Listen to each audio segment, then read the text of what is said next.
tawagin kong panauhin.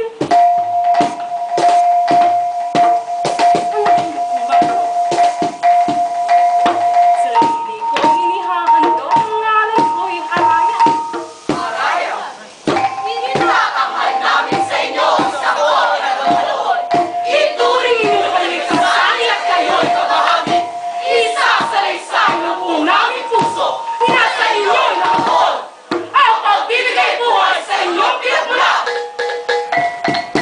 Ang kagi sa iyo'y sa boda ng panahon. Kayo'y nakapahagi at kayo ay nasalis. Ito'y isang puso ang kanilang paglahat. Kain ang pagkati sa lubugin at hinatuloy sa lupay. May kain ang kanilang paglahat. Sa lubugin at sa lubugin. Huwag na lumabas, kayo'y nakahawak sa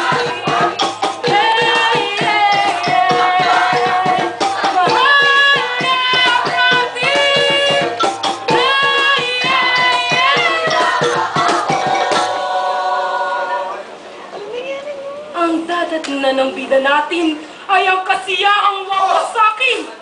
Ipagkakait ng bulira! Ang natatakdang kapalaran, si Haring Baraw!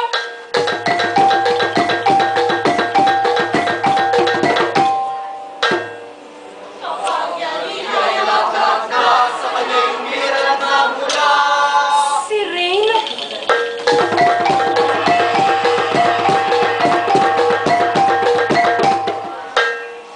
aming kabiyak at nagabay sa haring siya ang katuwang. Sa pag-uutos na usigin, lalo ang mundo ay wasakin mula sa linggatong na parating. Hilatin ng mga nangagtaksi, si Luwa.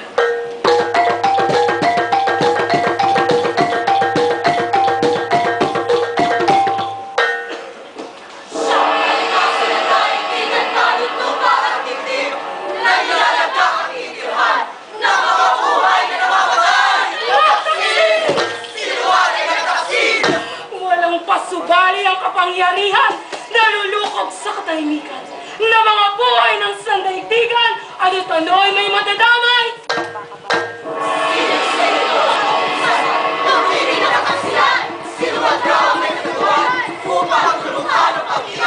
Lagablab!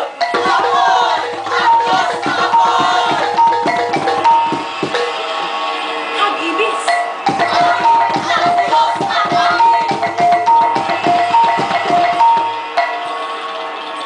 Kidlat!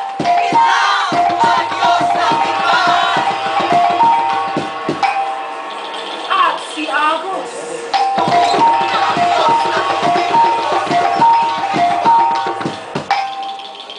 Sila ang pag-uutusan, lupigin ang kataksilan, sinuwag raw may kagagawan, upang tuldukan ang pag-iral. Ang nasabing kataksilan ay tunanaw ng simulan, na tuluyang pakikipag-ugnayan ng nag-iisang anak ni Luwan. Sa pagpapabayay ng agtagpo, ang buhay ng walang hanggan, sa kagandahan ng anak na si Buwan, at sa tigas ng lakan ng kalupaan. Yaoy pinagbabawal ng mga yutal. Isa ng ito ng kanyang kalagayanan, bagamat anak ay pinangangaralan, siwat ay mortaldi ang unang nakalimot. Patuloy na ang tagpo at naulis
Luwan, patuloy na nagmumulat-mulagan